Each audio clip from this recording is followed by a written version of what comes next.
Now, we're going to kick it off with the city manager, Troy Schulte. We will have experts from our Public Works Department. We have a guest from the KCATA as well to talk about, and the Kansas City Police Department to all talk about the whole range of activities that we are doing to be ready for this snowstorm as well as the Chiefs playoff game. So, city manager, Troy Schulte. Chris, thank you. We wanted to take this opportunity before the weather turns on us to kind of give you an update on our snow removal and snow response preparations. This appears to be, good news is this appears to be a manageable storm. We already have crews out working. We had crews out yesterday doing pre-treatment, but obviously with the rainfall that will have been, the effect of that and the impact of that will be minimized. But as always, we kind of have our standard operation procedures in place. What we'll do is quickly walk through those. Have Greg Bolin, who's our Assistant Director of Public Works and responsibility for snow removal and street maintenance operations, kind of walk through the specifics. Multiple city departments will be plowing as the snow falls. Approximately 200 trucks beginning about 6 a.m. tomorrow morning. That includes not only all of the heavy trucks for the main streets, but as well as about 50 to 70 residential trucks to handle all the residential neighborhoods. And we know our folks are going to be wanting to get this work done so they can get home and try to watch the Chiefs game, but we'll obviously, if the snow conditions exist, we'll continue to plow through it and figure out a way to get them the radio and they can listen to it in the field. But this is one of those big issues we want to make sure that we've got it ready, especially as we move 80,000 people in and around Arrowhead Stadium. So we want to make sure this is good. We will focus, as always, we'll be on the main streets first. Those are our arterials and our collector streets.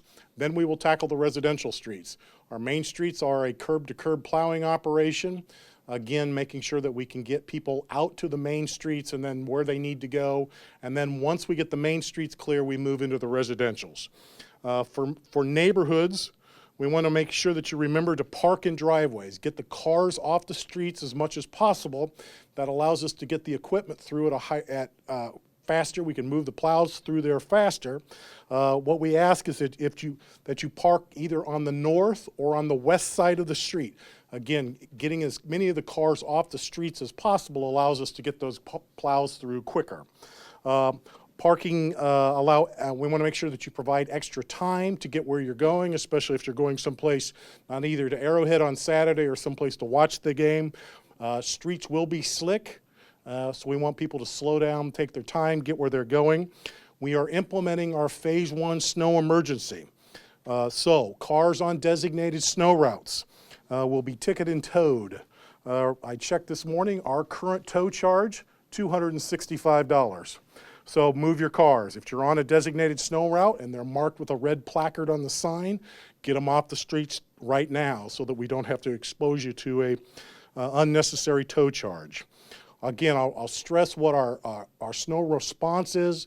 Clear the streets, the main streets, and then once we activate our residential snow crews tomorrow morning, the goal will be to clear one 7-foot wide path. We do not clear residential streets curb to curb. We just do a 7-foot wide path, basically the width of a snowplow, get you out of your driveway, get you onto the street, and hopefully get you to one of the main drags where you can move at a better speed. So it will not be, given the size of the city, the number of equipment that we have, we just try to make sure that we have you a passable lane, not a full clear curb to curb on your residential street. If snow accumulation exceeds 6 inches, residential snow crews will be instructed to plow cul-de-sacs and dead-end roads last. So if you're on a dead-end road in a residential neighborhood and we've got a lot of snow on the ground, don't expect to plow anytime soon. What we don't want to do is send a snow plow down into a dead-end road and have the plow get stuck trying to get out of there. So we'll try to keep the plows moving at all times. So to give you some more detail, I'll turn it over to Greg Bolin, who is our Assistant Director of Public Works. He can kind of walk you through more of the specifics. But again, we're just encouraging folks to slow down, get their cars off the street, let the professionals, not only on the football field, but in the road crews, handle the work that needs to be done. And then we'll get you safely back and to and from the game. Greg? Thank you, Troy. As Troy mentioned, we have crews that will be working today. We're not expecting snow really to become pertinent till about 6 to 8 tonight, when the rain's supposed to change over to snow. So don't look for a lot of activity from now on unless something moves in sooner. We do have our crews on 12-hour shifts, so this shift will be off at 7:30 tonight. Another one will be on all night from 7:30 p.m. to 7:30 a.m. Then the day shift will come back the next day.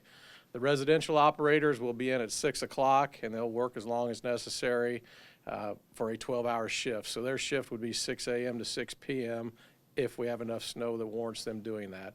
And that should, as Troy said, get you a 7.5 foot plow path through the neighborhood. And they only salt hills, curves, and intersections, because what you need to remember is their main focus is to plow, and the spreader in a pickup truck only holds about 0.7 of a ton of salt or more. And so if they were salting everything, they'd run out of salt and have to be driving back and forth to the salt building. That's not what their job is. Their job is to get that plow width, and they try to treat where they can on hills, curves, and intersections. One thing about the storm, at least from what the weather's telling us, is the temperature lows are supposed to be around 30, so salt should work very well because it's supposed to be a wet, heavy snow. That means there's going to be a lot of moisture present, and moisture and salt melt, and that's what makes salt brine, which should keep the roads pretty pliable. One thing for drivers is, because of the warm weather we've had, and because of, if you do get this wet snow in 3 to 4 or 5 inches, there's going to be some melting occurring underneath that snow blanket between the pavement and the snow. Typically, you're going to have a little layer of ice in there. So if you're out driving tomorrow, especially going to the Chiefs game in the morning, and you break through that snow when you're trying to stop, chances are you will start to slide because you're going to hit that ice layer. Until that's been plowed off, there's always going to be a little bit of ice underneath that snow. So just give yourself extra stopping distance so you can prevent those accidents. Get you to the game. We'll try to get the roads clear between now and then, and hopefully we're on the 2-inch side rather than the 6-inch side of this, because it makes it a lot easier. As long as those temperatures stay up, it should clean up pretty easily. Problem is, 200 trucks, 6,600 lane miles, takes a long time to get all the way around the city. So if you have any questions, I'll stick around afterwards, and I'll turn it over to Captain Hernandez. Good afternoon.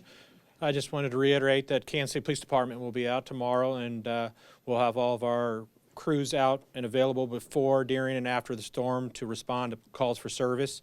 And in particular, we'll have our traffic enforcement crews out and to make sure that we handle the traffic that we will have tomorrow for the Chiefs game. Normally, we would recommend that individuals stay home during storms like this, but we're well aware that we'll have quite a bit of traffic out and about tomorrow. So just to give reminders, remind everyone to have plenty of time to respond to the games. Give themselves that extra time because traffic will be slow, and to be alert and to be aware that we will have quite a few first responders out there clearing the roads and directing traffic around Arrowhead. So give yourself that extra time getting out to the stadiums, and make sure that you're giving yourself the time that you need to get out there. We've been working with Arrowhead to make sure that we do everything we can to get the fans in the safest and quickest manner that we can. But we'll be out there, and just reminders that we'll be enforcing the ordinances, and that we will make sure that we're there to assist so that the flow of traffic is smooth as we can. Any questions? Let's go ahead and roll through the next guys before you do questions afterwards. Okay. Good. Bobby Edwards, ATA.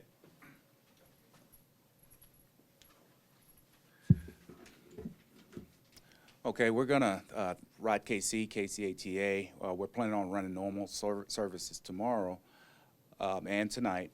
If the weather gets really bad, we do ask for everyone to expect delays.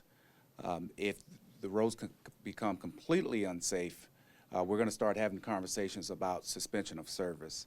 At that point in time, we ask for everyone to follow us on our social media and our websites for any information on delays or suspension of service. We will issue out a minimum of a 2-hour notice if we plan on suspending service for Ride KC. Thank you. Got Impromptu press conferences. Well, I'm here to act as a cleanup, and I want to remind folks that a lot of good stuff going on in the city tomorrow, tonight. The pep rally tonight is still on. At 5 o'clock, the streetcar will leave Union Station at 5 and drop people off at Power and Light. Here's the bottom line. You know, what we're trying to do is to make sure everybody has information so that they can prepare properly and know what's going on. We also want to make them aware of what's going on in the city. We're prepared for this. We can handle this. It's not a big deal. But we want people to be aware of what's going on because this is a special weekend. We want to make sure we have fun, but we also want to be safe. So this is not the weekend to find out if you actually can drink and drive. This is not a time to be out on the roads with alcohol on board. Be safe. And I know it's going to be difficult with a lot of people going to the game, but I think we can hit 142 decibels without being totally drunk to do it. Be careful out on the roads. Remember, this is a huge city. It's 318 square miles, 6,600 lane miles of road, which means we plow the equivalent of Boston to San Diego and back to Boston every time there is a snow. So it's helpful if people are patient. And if you want to know where the snow plows are, you can certainly go to kcmo.org/snow and follow them because they're equipped with GPS. That will save you the call of saying there's no snow plow in my area. You can look and see where the snow plows are in your area, and you can find out where they're moving. So please do those things. Bottom line, this is a great weekend for Kansas City. It's going to be a lot of fun. We're going to have a great game on Saturday. Everybody wants to enjoy it. We want everybody to enjoy it. But the first thing to do is make sure you can get to the game safely and that you can get home safely after the game. And that if you're out and about today or tomorrow, that you are aware of your surroundings and the fact that these roads are going to be slicker than normal and that you have to take extra precautions and be a little bit premature in terms of leaving and getting back to where you want to go. Make sure that you have people who are drivers who are not drinking and protect yourselves on the road from those who are not wise enough to not drink and drive. Bottom line, great weekend. Don't spoil it by doing things that don't make sense. Don't put yourselves in jeopardy. Let the city do its job. Let our first responders do their job. Let our plow guys do their job. Respect them because they'll be working while you're sleeping. And we want to make sure that they understand that we're doing everything we can. So it will be helpful if you collaborate and cooperate by moving your cars to the north side of the street if you're on a east-west street, and to the west side of the street if you're on the north-south street. That way it's easier for the plows to get by. The sooner they can get by on one street, the sooner they can get to the next. Thank you all very much appreciate it. Now I think we'll take questions if you have any. Anybody? One question, really, maybe for Greg, but Mayor, you probably can answer it too. Well, if you want him, you got it. I know a lot of people, like you mentioned, are traveling to the game. Is there and I'm not trying to put words in your mouth, a shift in focus to make sure the usual routes that people would take to the game are treated quicker, paved quicker? You get what I'm trying to say? Yeah, we're going to do what we can on the city streets. I think the highway department is going to, work their normal streets, which they've got I-70, they've got 40 highway, they've got 435. Those are the main thoroughfares, but they will back up as they always do. And the local folks, they're going to hit Manchester, they're going to hit Stadium, they're going to hit Blue Ridge and Raytown Road. And so we're going to try to get some extra emphasis on those roads. But, the thing is, when you try to get 80,000 people into a small area at the same time, it is going to get some confusion, because as trucks back up, that also slows our folks down from getting there, or the highway department. So just be patient. Yes, ma'am. Two questions, one for you. The last snow event that we had was during the week, and school was out for quite a few days compared to some of the surrounding cities. I know this is a bigger city than, say, Mission, but how would you, I guess, tell people at home, you kind of said it already, residential streets, those type streets are the last thing, just kind of be patient and make sure that you're getting the work done. Okay, I'm not sure what, probably the biggest, yeah. People at home, basically, to be patient. Well, I think the biggest difference between the last storm and this storm is bottom line temperatures. Last event, you got temperatures down 10 degrees and everything froze. And when you try to de-ice something, it's a heck of a lot harder than if you're trying to push a slushy material, which we are anticipating this to be. Plus, salt's going to work a lot better at 30 degrees. It quits being effective at about 15 degrees. And when you get temperatures down to 10, you have to use an additive, which we use calcium chloride. But the big thing is, for salt to work, you've got to get it dissolved. What dissolves salt is moisture, and how you get that moisture dissolved is you have traffic's going to break that salt, which is going to expose more surface area, which is going to absorb that water. So when you have warmer temperatures, you've got water in the snow. You didn't have that in the last event once everything froze, so it really doesn't matter how much salt you apply. Salt's not going to do anything if you don't have any moisture to get it dissolved, to get it down under there and break that up. So that's probably the biggest difference. As long as we can get around, which does take time, this should be a lot easier event than the one we had in November. And my other question was for, whenever some sort of weather event happens in the city, there are crashes, fender benders, what do you tell people, whose vehicles may still be drivable? What do they do? Well, we will initiate the walk-in policy. Basically, if you're involved in a non-injury vehicular, where your vehicles are still drivable, what we ask that you do is pull your vehicles off the roadway or the highways and exchange information, and you'll be able to walk those reports into any of our division stations. We will not have an officer respond out unless there are injuries or the vehicles are not drivable or alcohol was involved. So what we recommend is that you exchange information with the other driver, get the driver information, insurance information, vehicle information, and then you can walk it into any of our division stations throughout the city at a later date. Is there a deadline on that? No, there is not.